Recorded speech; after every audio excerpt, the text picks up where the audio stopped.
اعوذ باللہ من الشیطان الرجیم، بسم اللہ الرحمن الرحیم۔ السلام علیکم ناظرین، میں ہوں فاروق ابان۔ پاکستان میں روزانہ کی بنیاد پہ خبریں جنم لیتی ہیں، اور خاص طور پہ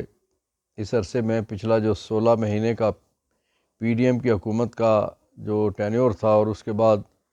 ناجائز نگران جو ہیں جو بیٹھے ہوئے اس وقت صوبائی حکومتوں میں بھی ناجائز، پنجاب اور کے پی میں، اور وفاق والے بھی اس وقت ناجائز، کیونکہ نومبر کے پہلے ہفتے کے بعد ان کا ٹینیور ختم ہو جانا ہے، 90 دن پورے ہو جانے ان کے، اور اس کے بعد وہ ناجائز ہو جائیں گے، اس لیے ان کی ناجائزی اسی ہفتے میں شروع ہو جانی ہے۔ کچھ اچھی خبریں ہیں، کچھ بری خبریں ہیں۔ پہلی اچھی خبر یہ ہے، اچھی خبروں سے ابتدا کرنی چاہیے کہ پاکستان آج بالآخر نیوزی لینڈ سے یہ میچ جیت گیا۔ پتہ نہیں دعائیں کام آئیں، لوگوں کی کوئی استدعائیں، جھولیاں اٹھانا کام آیا، یا بارش کام آئی۔ ظاہر ہے کچھ نہ کچھ تقدیر نے پاکستانیوں کے حق میں، پاکستانی کرکٹ ٹیم کے حق میں ورلڈ کپ میں ایک تھوڑا سا جو ایسے جاتی جو صورتحال تھی، اس میں سے مہوم سے ایک امید پیدا ہوئی ہے کہ ہو سکتا ہے سیمی فائنل میں ہم پہنچ جائیں، کیونکہ ابھی ایک ہرڈل اور باقی ہے۔ یہ میچ جیتنے کی وجہ سے تھوڑا سا ٹیم کا مورائل بھی بہتر ہوا، اور قوم جو ہے وہ جو دو خاص طور پہ شکستیں جو تھیں ہمارے لیے ناقابل برداشت تھیں، بھارت سے شکست اور پھر افغانستان سے شکست، یہ کسی طور پاکستانی بھولنے کے لائق نہیں تھے، لیکن آج پھر بھی تھوڑا سا حوصلہ ہوا ہے۔ دیکھیے گیم ہے، اللہ تعالیٰ خیر کرے گا، ہو سکتا ہے پاکستان یہاں سے، ویسے بھی پاکستانیوں کی ایک عادت ہے کہ وہ مشکلات میں سے اٹھ کے تو پھر اچھا ماحول بنا لیتے ہیں۔ اللہ کرے کہ اس میں سے اٹھ کے اگلا جو ہرڈل ہے وہ بھی دور ہو جائے،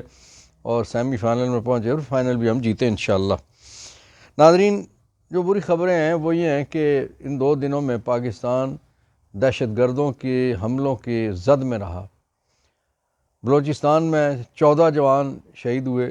کوسٹل ہائی وے پہ، اور اسی طرح سے کے پی کے میں بہت سارا نقصان ہوا، اور پھر خاص طور پہ آج جو میاں والی ایئر بیس پہ اٹیک ہوا، اس میں خبریں یہ ہیں کہ کوئی جو طیارے جو کچھ گراؤنڈ تھے وہ ان کو نقصان پہنچا، اسی طرح سے ظاہر ہے نقصان تو ہوتا ہے،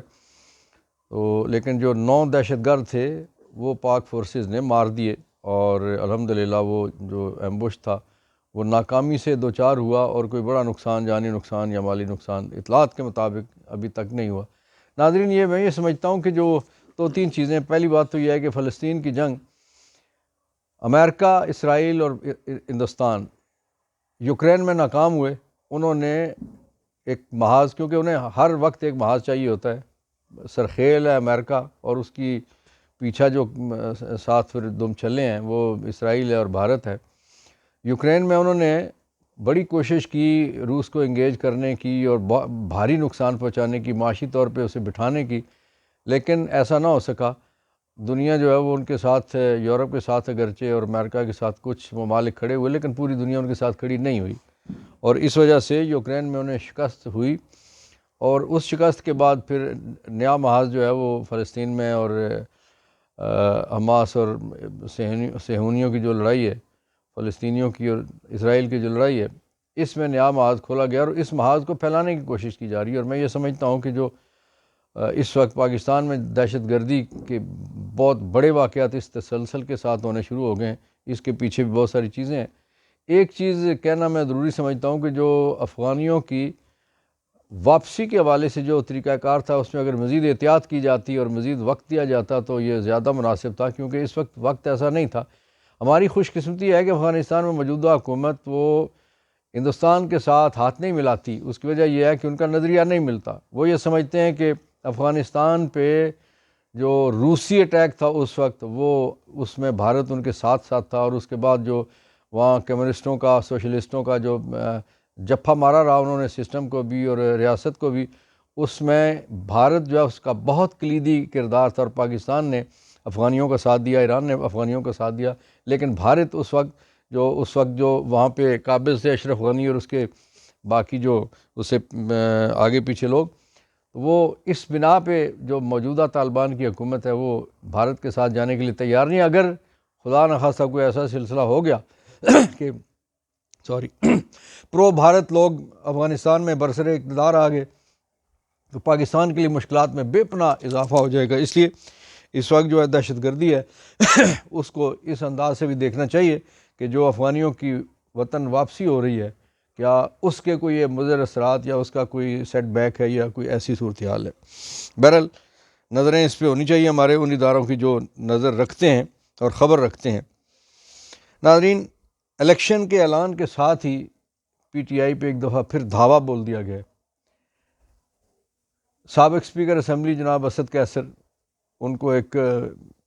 مشکوک قسم کے مقدمے میں گرفتار کیا گیا۔ آپ کو یاد ہوگا نا کہ جب سابق وزیر اعلیٰ پرویز خٹک صاحب نے پریس کانفرنس کی تھی تو اس پریس کانفرنس میں اسد قیصر صاحب بھی اگرچہ ان کے بلانے پہ شاید کس انداز سے انہوں نے کیا کہہ کے بلایا تھا تو یہ ساتھ بیٹھے ہوئے تھے، لیکن پریس کانفرنس میں نہ یہ بولے اور نہ انہوں نے پی ٹی آئی چھوڑی تھی، اور بڑے تگڑے انداز میں پھر پچھلے دنوں جو ایک وفد فضل الرحمان صاحب کی ساس صاحبہ کی وفات کرنے کے لیے گیا تھا ملاقات کرنے مولانا سے، ان میں یہ بھی شامل تھے۔ تو یہ انہیں اب یہ کہا یہ جا رہا ہے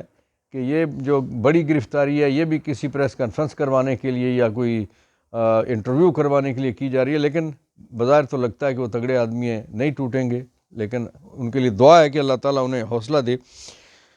اس کے علاوہ اے آر وائی، میرے خیال میں اب شاید ہی کوئی ایک آدھ اور چینل ہو جو کوئی آزادانہ بات کرتا ہو۔ اے آر وائی پہ کسی حد تک اگرچہ پچھلے عرصے میں مہینوں اے آر وائی کو مشکلات کا سامنا رہا، اس کے اونرز کو، اور بہت اس پہ حملے رہے۔ اب جو بڑا اٹیک یہ کیا گیا ہے کہ چودھری غلام حسین صاحب جو پاکستان کی صحافتی تاریخ کے ایک ستارہ ہیں، انہوں نے ضیاء اللہ کے مارشل لاء میں کوڑے کھائے اور جیلیں کاٹی، اور انہوں نے قلعے کی قید کاٹی، اسٹوڈنٹ لیڈر تھے اور پھر ینگ صحافی تھے، دونوں صورتوں میں انہوں نے بہت مصیبتیں جھیلی ہیں۔ ان کی والدہ کہتی ہیں کہ میں قلعے کے باہر اپنے بیٹے کے لیے انصاف لینے کے لیے بیٹھی رہتی تھی، اور بڑے کرب سے یہ چیزیں بیان کرتے ہیں۔ لیکن اب یہ ہے کہ اس وقت مارشل لاء تو بظاہر نہیں ہے، لیکن جو پی ڈی ایم اور ان کی جو اس وقت باقیات چل رہی ہیں، اور ظاہر ہے یہ مت سوچیے گا کہ یہ کسی اور کی تخلیق ہے، یہ کسی اور کی پروڈکٹ ہے، یہ نواز شریف، شہباز شریف، فضل الرحمان اور زرداری، ان کی پروڈکٹ ہے جو اس وقت چل رہی ہے۔ اس لیے وہ جو آپس میں نوک جھونک بظاہر رکھتے ہیں وہ سب جھوٹ پہ مبنی ہے، بے ایمانی ہے، فراڈ ہے، لوگوں کے ساتھ جیل سازی اور دھوکہ بازی ہے۔ تو یہ جو اس وقت اے آر وائی کے ساتھ جو کچھ کیا جا رہا ہے کہ چودھری غلام حسین صاحب کو آف ایئر کر دیا گیا اور کاشف عباسی کو کوئی طویل رخصت پہ بھیج دیا گیا، اسی طرح سے اور بہت سارے اسٹاف میں، خاص طور پہ جو ارشد شریف مرحوم کے وقت کے لوگ تھے، جو ان کے پروگرام کے جو پروڈیوسر تھے، انہیں بھی ہٹا دیا گیا ہے۔ تو اس وقت انتہائی مشکل وقت ہے۔ یہ سپریم کورٹ کو اور الیکشن کمیشن آف پاکستان کے دیکھنے کی چیزیں ہیں کہ الیکشن اناؤنس ہونے کے بعد اس طرح کی کارروائیاں کیوں ہو رہی ہیں، اس طرح کے معاملات کیوں ہو رہے ہیں۔ لیول پلینگ فیلڈ کہاں سے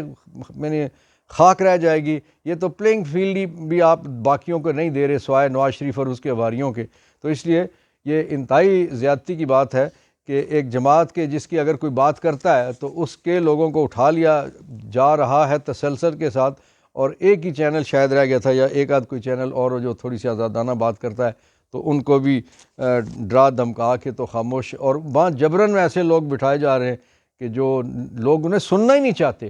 اسی وجہ سے جو سوشل میڈیا ہے وہ آسمان پہ چلا گیا، اور ان کی جو ریٹنگ ہے، جو جتنے بھی ہیں چینل، سرکاری چینل تو پہلے اس کی کوئی ریٹنگ کوئی نہیں تھی، اور جو باقی ہیں وہ بھی زمین دوز ہو چکے ہیں عملی طور پہ اس حوالے سے، لیکن انہیں اشتہارات دے کے تو زندہ رکھنے کی کوشش کی جا رہی ہے۔ ناظرین، عمران خان صاحب، ان کا عزم آہنی ہے، ان کے ساتھ جو ان کے وکلاء نے اور ان کی فیملی کے ممبران نے جو اس ہفتے ملاقاتیں کی ہیں، جب وہ لوگ باہر آئے تو انہوں نے یہ بتایا کہ عمران خان صاحب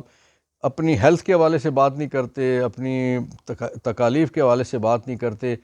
اور اپنی مشکلات کے حوالے سے بات نہیں کرتے، کبھی کوئی کھانے پینے پہ بات نہیں کرتے، کبھی کسی دوائی پہ بات نہیں کرتے۔ وہ صرف یہ بات کرتے ہیں کہ باہر لوگوں کا میری طرف سے پیغام دیں